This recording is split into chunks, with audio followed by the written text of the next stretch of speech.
What is going on, guys? Welcome back to the channel. My name is Isaac, aka The Baddest, and welcome to the definitive, factually accurate, can be proven by science Five Nights at Freddy's tier list. This is every FNAF game that isn't a troll game, I guess. There's every spin-off, including Fanverse. Well, actually, if Popco's Arcade is in here, why isn't Flumpty's? Well, Flumpty's isn't a spin-off. It's its own thing, whereas Popco's Arcade has FNAF things in it. I guess. That's why, I guess. But yeah, every spin-off, every Fanverse game as of now, which isn't many, clearly, and the official game. So, people have been doing their own tier lists on Twitter a lot. I posted mine, and then I was like, hey, my videos are taking quite a bit right now. My next 4 videos are going to be massive. So this is a good use. This is a good way to put something out before my next video. So hopefully you guys are okay with that. It is worth mentioning that I have done a ranking every FNAF game from worst to best, but my opinions on that change a lot, and I don't agree with my last ranking. And we do have some newcomers. This is not going to be fun. Let's do it. All right, Five Nights at Freddy's 1. Classic, started everything, and still one of my favorites, as most people probably know. I think it is the second scariest. I would say FNAF 4 is the scariest, but that's because it's, like, bound to be scary, if that makes sense. Like, its format of just, like, having to listen closely, and then the jump scares being really frightening, it's like, yeah, no shit, that's gonna work. But FNAF 1 I find more impressive. I find it more impressive because, like, it's the atmosphere that does it. The atmosphere carries so much of it. The cameras look amazing. The animatronics look pretty good. Not everything is aged the best, but, like, I think it's just really impressive design-wise. Gameplay, you know, it's simple. It's arguably dull, but, you know, it can still be interesting with the use of Freddy, and 20 mode is still fun from time to time, even if it's not that hard to beat now. It also just has some of the best intrigue, I would say. Well, maybe not some of the best after 2 and 3, but, you know, the articles on the walls, Golden Freddy, Freddy hiding in the shadows, some of the secrets, rare screens, the 1987 Easter egg that eventually got added in, the bite of 87 being mentioned at all. Phone Guy's death is an iconic moment. For me, it's an obvious S tier. I think a lot more people would probably go with A or B. But for me, it's just a clear S tier. It's a classic, and it does pretty much everything right. It just lacks the gameplay. But you're not going to see a lot of games on this list that have quality, impressive, technical gameplay. And then you have FNAF 2, which is my favorite FNAF game of all time. It's the best one, I think. I think it's a fact. I'm partially joking. I am joking. Obviously, other people prefer others. But I just feel like FNAF 2 did more than any FNAF game could ever dream of doing. It had Purple Guy for the first time and did it really well. The Puppet for the first time did it really well. Introduced Fredbears. Introduced the Wizards, some of the most iconic characters. Toy Chica, Mangle, Toy Freddy, Balloon Boy, very iconic characters. The Shadows, the Endo, JJ, really good Easter eggs. The rare screens. This game, and as far as gameplay goes, it's not the best, but it's an upgrade from 1, and is an upgrade from 3. So, yeah, FNAF 2, I like that it's fast, and I like that it's fast-paced, and I think it's just exciting. Yeah, it has, I'd say, the best cast of characters, probably. And it has some of the best characters in the game. I would say it has arguably the 2 best characters in the game. If we're counting Springtrap and Purple Guy as the same character, this has the 2 best characters of all time, the Puppet and Purple Guy. So, yeah, excellent. Love it to death. I have a video called Why FNAF 2 is easily the best one if you want to watch it, so. And then FNAF 3. You know, if you asked me this a year ago, I would have either put it there at best. But it's going to be a B for me, and I'll tell you why. The reason this game is, like, has always been low for me is just because I find it really boring and ugly. Like, I don't like the way it looks. I don't like the green aesthetic. And I think the phantoms are shit. And the gameplay is an absolute snore. It's honestly almost on par with Sister Location in terms of excitement in its gameplay. But what it does for the story is so amazing that, like, it just goes so up. Like, its ending, the minigames are amazing. The happiest day is, like, I would argue the most iconic moments in Five Nights at Freddy's. And it's so good, and the music that plays is so good. I love that scene so much. And it does have Springtrap, one of the best characters ever. Like, such an interesting idea to have the killer of the series be the enemy the entire time, and you don't find that out till the end, and you see when it happens, and it's just such an interesting moment. It's just such a creative idea, and which is why people, including myself, argue to this day that this trilogy of games cannot really be rivaled. That doesn't mean nothing's going to go above 3, of course. There's going to be A spots, but just because there are games after 3 that I like does not mean that I like FNAF continuing after 3. I still wish, still kind of wish this was the whole series right here, but so be it. Oh yeah, FNAF 3, not fun to play at all, but it's so important to the series to me, and there's so many elements outside of its gameplay that I love, that being Springtrap's design, its Springtrap story, the story itself in general, the minigames and the way they're displayed, the secrecy, the mystery. Yeah, it's going to be a B tier for me. FNAF 4 is in the exact opposite case of FNAF 3, because if we're only going off a story, it's in one of these two. But because of its gameplay, it's going up. And it's horror. That's another thing I didn't mention about FNAF 3. This is so not scary, it blows my fucking mind. FNAF 4 is an A tier for me, actually. I think it has one of the best office gameplays. It doesn't take place in an office, but I think it has one of the best gameplay formats of the series. It's one where you're, like, always moving, you know? Like, in the later nights of all these games, you have to, like, always be looking at things, but you're always going from different areas back and forth, and I think that just makes it more exciting. It's a little more thrilling. It feels like you're actually, you know, doing something. And, yeah, the models are really good. I know some people don't like them, and I can totally understand why. They think they're overdone and that kind of thing. I get that perspective. I just personally don't feel that way. I think they're really good, and I think they're really scary, and I some of the Nightmare designs in particular are some of my favorite characters. Those probably being Nightmare, Fredbear, and Nightmare are two of my favorite FNAF characters, I'd say. And the thing about FNAF 4's story is, by itself, it's not that bad. It's just the way that it takes part in the entire series. Like, as a part of the Five Nights at Freddy's timeline, it's shit, it's garbage, it's worthless. But its story by itself could be interesting. You know, the way it tells the story of the Bite of 83 and the Crying Child, and the I Will Put You Back Together, again, wouldn't be that frustrating if it wasn't a part of the entire timeline, you know? Like, if it was a standalone, yeah, it could have been fine. And you know, the minigame, because that's the thing, the minigames are good. I think the ambience that plays during them is really good. The Bite of 83 scene is fantastic. The post-night 5 and post-night 6 minigames are great. And there is also some good secrets in them. They're really good. It's just that the way it affects the entirety of the story that is shit. Which makes it shit. Like, you know, it's not a standalone game. It has the potential to be good, but it isn't.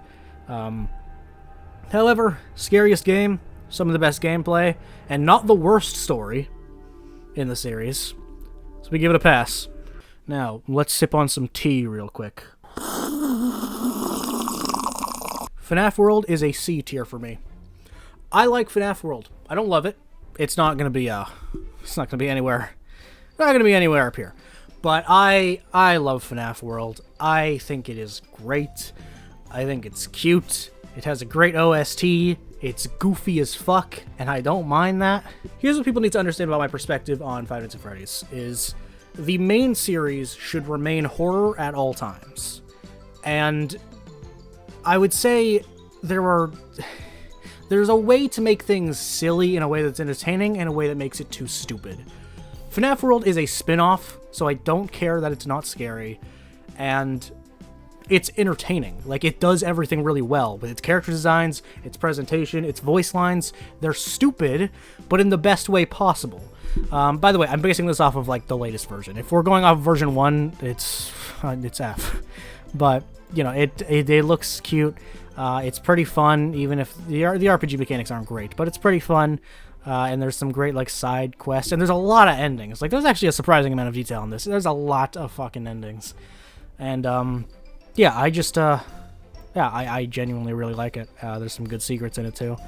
You know, it's not going to be anywhere near, like, the original trilogy or a lot of the mainline games, but I quite enjoy it. Hang on, can we get the tea back real quick?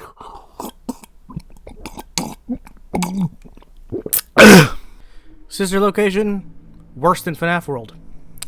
I said it. I'm sorry. Except I'm not. See, here's the problem with ranking Sister Location for me.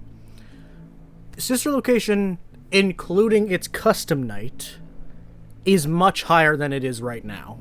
I think Sister Location by itself, plus custom night, is B tier. However, it's... can you include that? Because we would have to include... we'd have to include the DLC for Help Wanted, the DLC for 4, and when Ruin comes out, that means we would have to include it in Security Breach. Like, the Custom Night was DLC. It was free, but it was DLC. Came out 4 months after the original game? Something like that. So what I do, actually, when I rank these, I have my own FNAF tier list. I just haven't updated it, so I picked an already made one. On my tier list of FNAF games, Sister Location and Custom Night are separate. And Custom Night is always higher. But yeah, this is just base Sister Location, which is not very good. I appreciate Sister Location. I like it more than a lot of my friends do. I think I like it more than Pastor Dags and yeah, all do. In fact, I have considered making a video about what I like about Sister Location, because I really appreciate Sister Location. Scott wanted to do something different, clearly. He wanted to break the formula. He wanted to experiment. And I respect it. It is the only FNAF game, or like it was the first official FNAF game, to like have you do different things in different nights. The animations were very much improved. The environments weren't perfect, but there were at least, you know, multiple ones.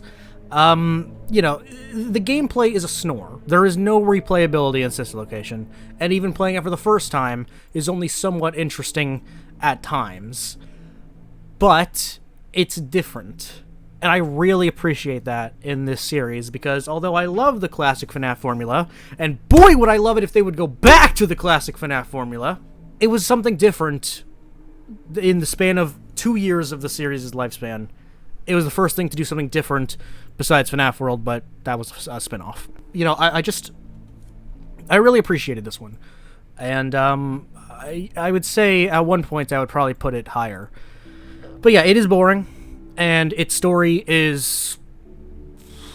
is it worse than FNAF 4? It's similar to FNAF 4. I don't like the way it affects the story. Well, actually, if FNAF 4 didn't exist, it would be really bad. But since FNAF 4 already laid the groundwork for making the series worse, it's honestly not even as bad, or that bad. But, yeah, Sister Location has good characters, has, really unique, it's really unique, and it has some great elements, and I really respect and appreciate what Scott tried to do. It's just, when you try something, it doesn't always pan out perfectly, so it's just not that exciting of a game. But, you know, I still appreciate it, and I definitely wouldn't put it in F. FNAF 6. This might be a bit of a hot take, I don't know. I think FNAF 6 is my third favorite FNAF game, actually, yeah. I used to put FNAF 4 above it, but, I would say FNAF 4 has a better gameplay cycle, but 6 has a lot more to offer for me. It has, it's broken up into so many different sections. Its story, you know, sure has maybe has Midnight Motorist or whatever the hell, but its story actually tried to, you know, do something, which this one didn't! This story actually had a bit of an end point, like FNAF 3 did. This did not, and this did not. Had the best ending of the series, in my opinion. FNAF 3 is a close second, and I totally understand why some people picked 3's ending before it. But my favorite ending of the series, Lefty, great idea. The Alpha's gameplay isn't even the worst in the series, I don't think. It's better than Sister Location, And it might be better than 3, if I'm being honest. I understand why people would prefer 3, because, you know, it's not one room, like, looking back and forth and nothing else. I just don't like 3's gameplay at all. But, you know, FNAF 6, it has the whole Tycoon the whole Tycoon section. Very interesting. Plenty of Easter eggs. It's just so interesting, you know? It's kind of like an improved version of Sister Location, where there's a bunch of different things to do. It broke the FNAF formula in a lot of ways, but it managed to, like, maintain the charm that the originals have, and also, like, provide interesting stories, or parts of the story. Like, Sister Location kind of failed to do that. I feel like it broke away from the series a little bit too much in trying to be different, and it also... fucking hell. And it also just didn't provide anything good in the story, really. Like... I know that's people that like it, fine, but, like, I don't like the Afton stuff. I just don't like the way the series went with the direction of Sister Location, the whole sci-fi fucking direction.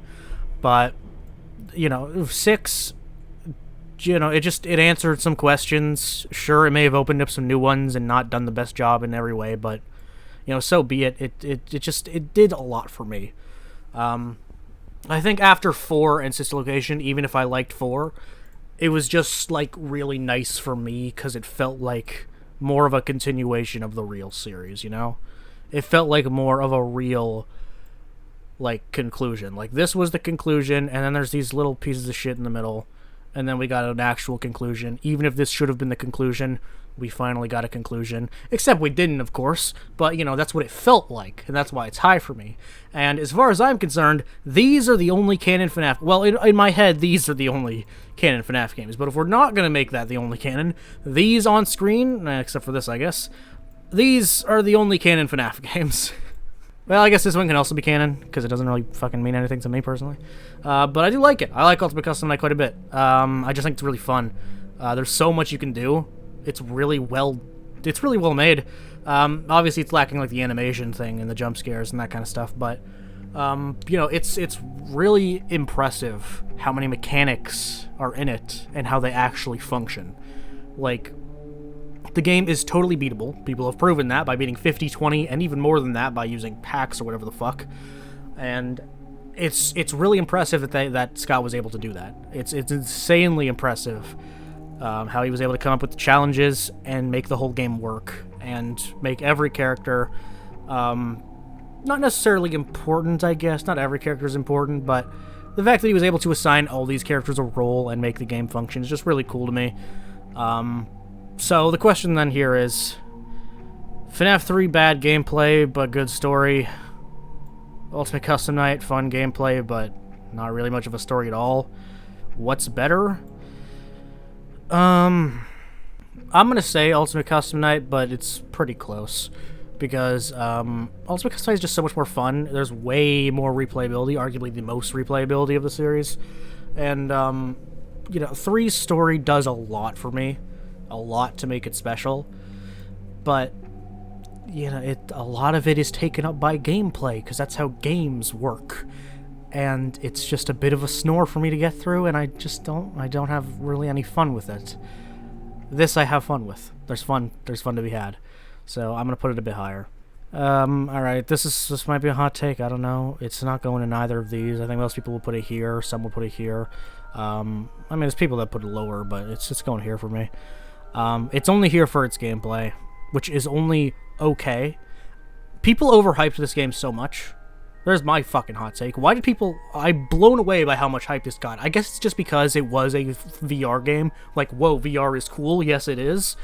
But if you play VR games, there's nothing that impressive or good about this one. In fact, it's kind of lame. Like, it's scary, but there's scarier games. And there's some fun parts, but not many. And the flat mode is awful. If this is flat mode, it's going in F. So it's only going in B because the gameplay is... I kind of want to put it in C. Because the gameplay isn't that good. It's okay.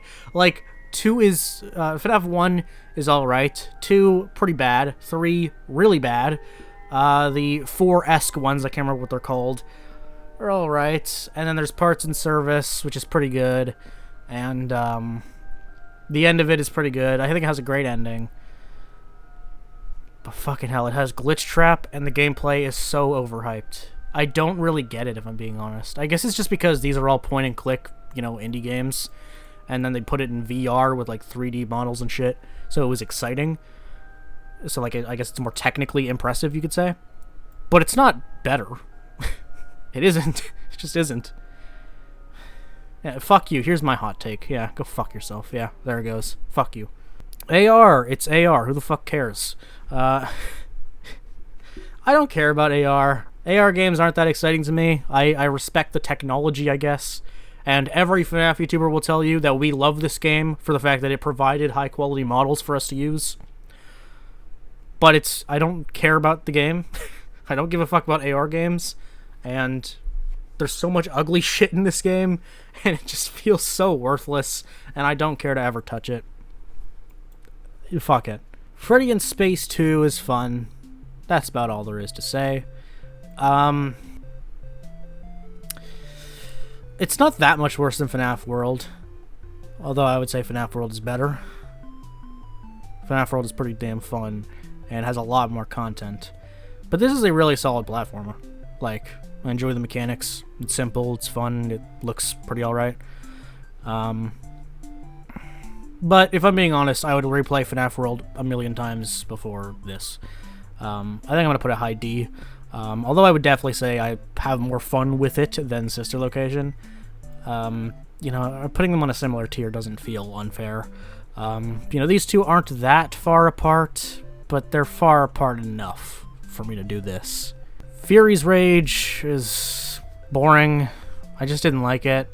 I actually had fairly high hopes for it because I like fighting games like this, because I like arcade games quite a bit. But this one just didn't really do much for me. All right, fine. We're gonna just I was gonna rename it to AR and Security Breach, but no, I can't fucking do that. We're just gonna put it here. Part of me wants to put it in F, but like this deserves its own F. But Security Breach needs to be the lowest, so yeah, I'll put this at the very end of D because you can have fun with it for a bit. I guess you can arguably have more fun with it than Sister Location, but Sister Location has other qualities that make it a bit better for me. This one is just so much more fun than this one. Freddy in Space 2 is pretty enjoyable in comparison, but I just don't really like this one. And then Security Breach is my least favorite game to ever exist. Not my least favorite. It is not my least favorite FNAF game. It is my least favorite video game that I have played. It makes me want to kill myself. Never has a game made me feel actual emotional agony. This game hurts me on a personal level. This game makes me chronically depressed. There's so few good things about it. I wish this game didn't exist. I wish I never played this game. I wish I never even saw this game. I hate it so much. It is bad.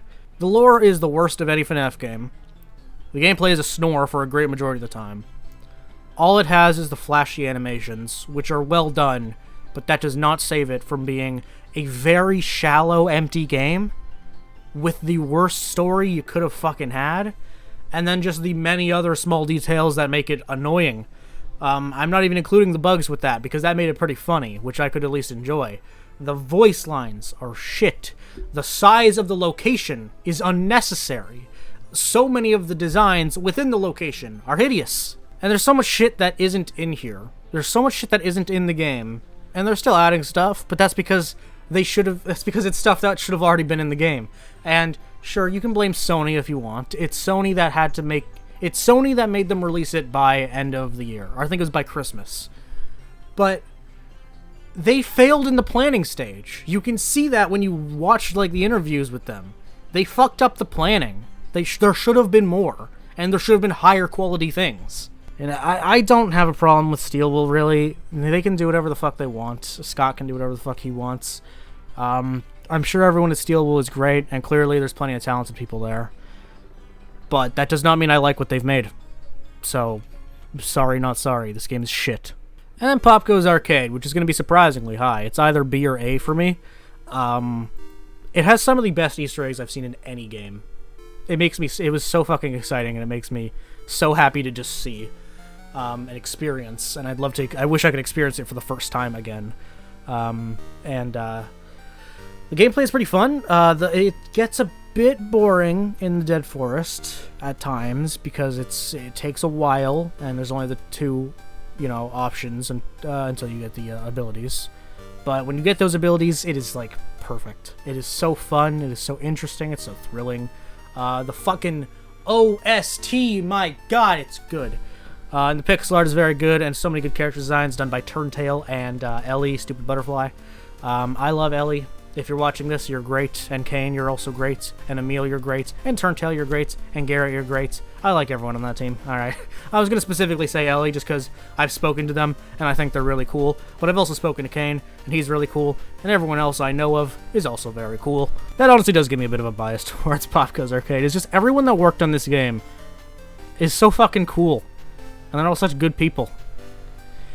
So that does give me some bias here, but it is a genuinely really charming game. I love pixel art games if they're done well, which this one very much was. Great soundtrack. Gameplay is pretty damn fun.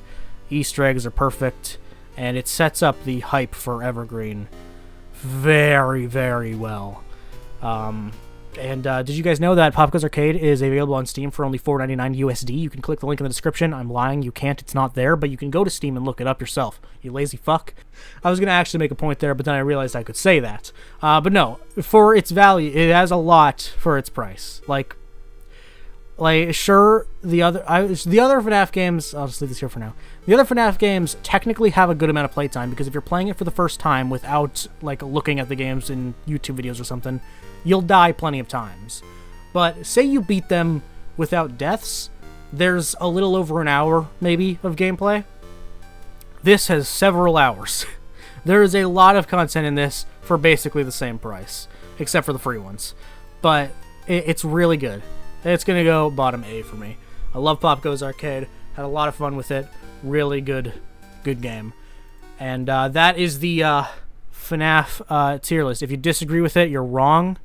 I'm kidding, because everyone is going to put Help Wanted higher than me. But that's the list. That is my thoughts. Those are my thoughts. Thoughts of this pathetic thing right here. You're looking at them. That's it for this video. This is my final FNAF tier list. I did think Pop Goes making the top 5, but yeah, it just does. So good job, Pop Goes team. Steel Wool, I'm sorry, fellas.